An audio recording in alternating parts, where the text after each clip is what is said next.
My name is Maya, I'm 27 years old. And last month I sat at a restaurant table surrounded by the people who chose me, watching the people who made me pretend I didn't exist. They were 3 tables away. Close enough that I could hear my birth mother laugh, close enough that my birth father made eye contact with me once, looked away and never looked back. And here's the part none of them expected. I had known they would be there. I had planned the whole evening around it. Not for revenge. Not to cause a scene. Just to finally close a door that someone else had broken off its hinges 2 years earlier, on the worst birthday of my life. Welcome back to True Life Tales, where we tell quiet stories about people who finally stop shrinking themselves to fit into spaces that were never built for them. If you've ever been handed back to the universe by the people who were supposed to keep you, this one is for you. Drop a comment and tell me where you're watching from and what time it is. And make sure you subscribe so the next one finds you. Let me take you back 2 years to the Saturday afternoon that split my life cleanly in two. Before I tell you what happened at that birthday dinner, you need to understand the shape of the family I grew up in. I was adopted at 3 days old by Richard and Carol Brennan. Good people, everyone said. Stable people. Church people. The kind of couple that gets a plaque at a fundraiser and a front pew reserved on Sundays. They had one biological son, my brother Derek, 4 years older, and then there was me. The addition, the completed family, the proof of their generosity. I never felt unwanted exactly. That's the thing about subtle rejection. It doesn't arrive all at once. It comes in small portions spread over years so that by the time you understand what's been happening, you've already spent a decade explaining it away. Derek got the car at 16. I got a lecture about responsibility. Derek changed his major 3 times and was called spirited. I switched from pre-med to social work and was called ungrateful. Derek brought home a girlfriend with the wrong politics and was called a free thinker. I brought home a girlfriend, full stop, and the house went quiet in a way that lasted years. My mother had a phrase she used when she wanted to end a conversation she didn't like. She would set her coffee cup down, tilt her head slightly, and say, "We just want what's best for you, Maya." It was said with the tone of a woman closing a cabinet. Final, settled. No further discussion required. I heard it when I came out. I heard it when I moved in with my girlfriend Priya at 23. I heard it when I stopped going to church. And I heard it the last time I ever heard it on the phone 2 days before my 25th birthday. I had called to confirm the reservation. We had a tradition, a family dinner, same Italian place every year since I was 7. Red checkered tablecloths and a waiter named Paolo who remembered that Derek liked extra bread. My mother answered on the second ring. She sounded like she'd been waiting. What she said next, I will remember in exact sequence for the rest of my life. "Your father and I have been talking," she said, "and we think it might be best if you celebrated with your own friends this year. We need some space to figure out where we stand, with everything." I asked her what everything meant. She said, "You know what everything means, Maya." I waited. The same way you wait after a car accident when the world hasn't caught up to what just happened yet. "We just want what's best for you," she said and set her coffee cup down for the last time. I said okay. The word came out of me the way air comes out of something punctured. Quietly, completely, we hung up. I sat on the kitchen floor of the apartment I shared with Priya and I did not cry, which surprised me. I thought I would. I had spent 25 years trying to deserve a place at that table, and now the table was gone, and what I felt was not grief exactly. What I felt was the specific, terrible relief of a question that has finally been answered. Priya found me on the floor and sat down beside me without asking why. That's the thing about the right person. They don't need the explanation before they show up, I told her. All of it. The call, the words, the coffee cup sound. She held my hand and did not try to fix it, which was exactly right, because there was nothing to fix. A door had been closed from the other side. You don't fix that. You just decide what to do with the hallway. We went to dinner anyway, the 2 of us, at a small Thai place 3 blocks from our apartment that had paper lanterns and a playlist that was half perfect and half inexplicable. Priya ordered everything I liked and we split it all, and she made me laugh twice before the food arrived. It was the best birthday dinner I'd ever had, which tells you something about the 24 that came before it. The following weeks I waited for my mother to call back. I want to be honest about that.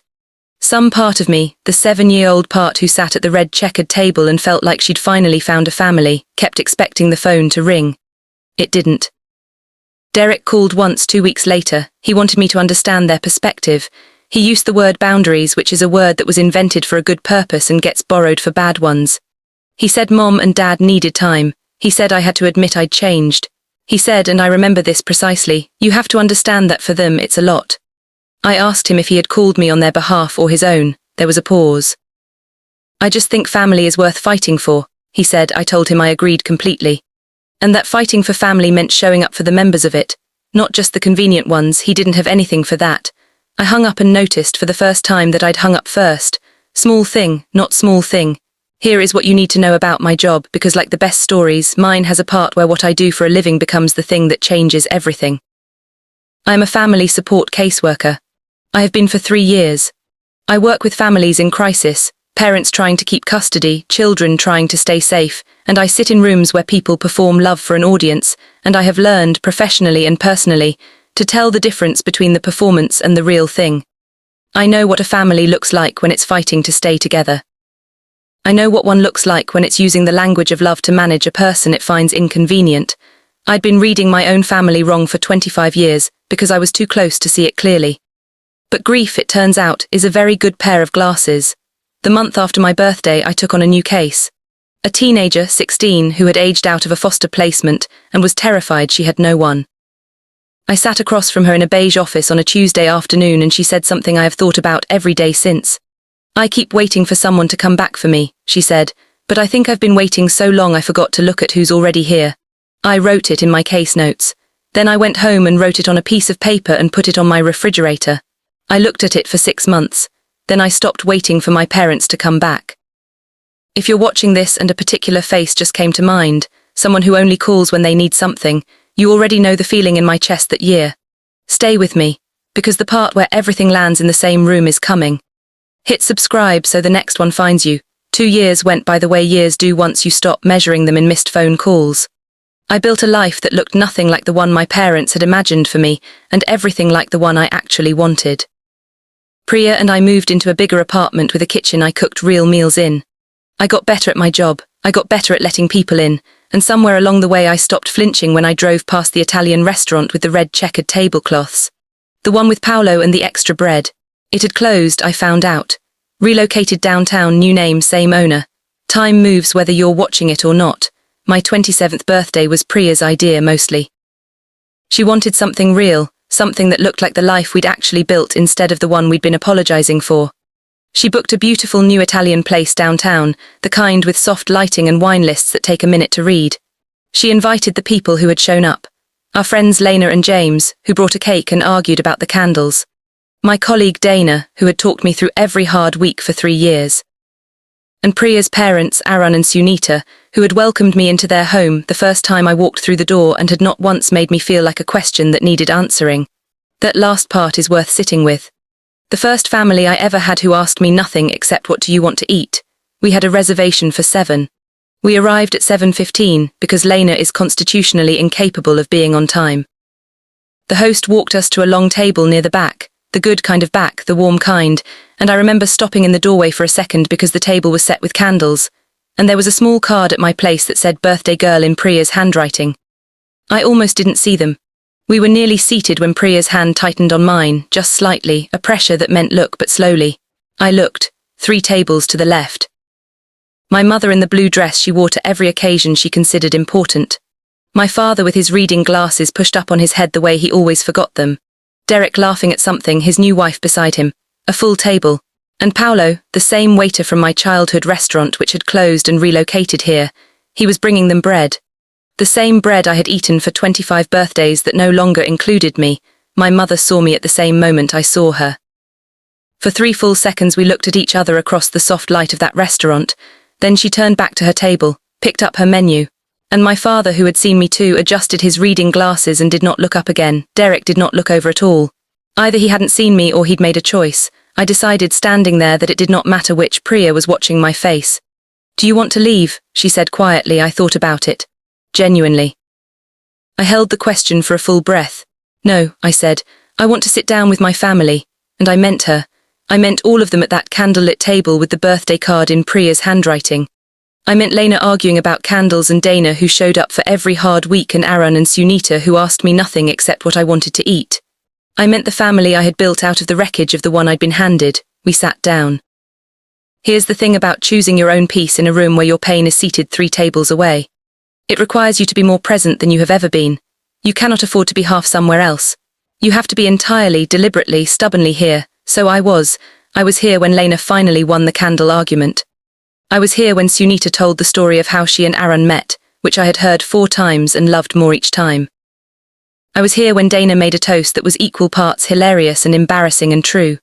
I was here when Priya looked at me across the table with a look I had no word for except chosen. I laughed.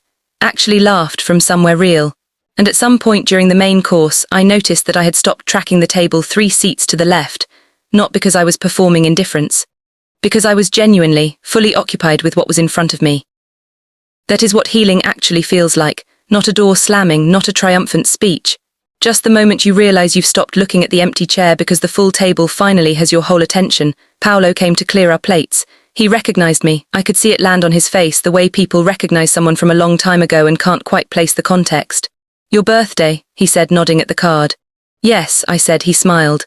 Many happy returns. He moved on. He didn't stop at my parents' table with any special recognition, because the table he'd known me at didn't exist anymore. That restaurant was closed. Something in me released with that quietly, like a breath I'd been holding for 2 years. We were finishing dessert when my mother came to our table. I saw her stand up from across the room. Saw her smooth her dress the way she did before conversations she had prepared for. Saw my father watch her go and look back at his plate. She stopped at the edge of our table. The whole table felt it. Priya's hand found mine under the tablecloth. My mother looked at the people around me, at Aaron and Sunita, at Lena and James, at Dana, at the evidence of a life she hadn't been invited into because she had declined the invitation. Then she looked at me. Maya, she said, I think we should talk. Old me would have stood up immediately. Would have followed her to a quiet corner and whispered, and tried to keep the peace and come back to the table with a tight smile and spent the rest of the evening half there. I had been that person for 25 years. I knew exactly how she felt from the inside. I looked at my mother. I thought about the phone call, the coffee cup. The "we just want what's best for you" that had been used to end every conversation I needed her to stay in. I thought about the teenager in the beige office who had been waiting so long for someone to come back that she forgot to look at who was already there. I looked at the people around my table. My actual present chosen family with cake on the plates and candles already burned down to nothing. Then I looked back at my mother. I'm in the middle of my birthday dinner, I said. My voice was entirely level. With my family. She looked at Priya, at Aaron and Sunita. The meaning was plain and she understood it. Maya, we're your family, she said. We're right here. And I said the truest thing I have ever said in my life, quietly enough that only she could really hear it.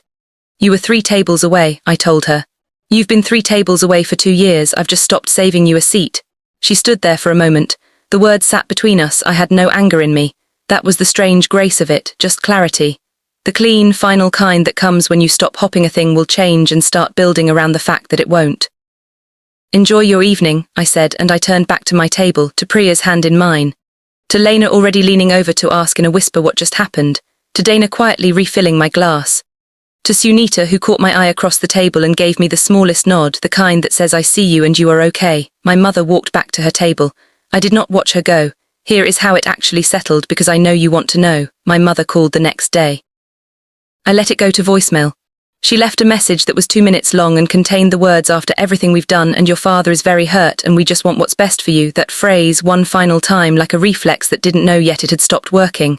I listened to it once. Then I saved it, the way you save a document that belongs in a file, dated in case it ever needs to be understood. I called her back 3 days later. I kept it short and I kept it honest.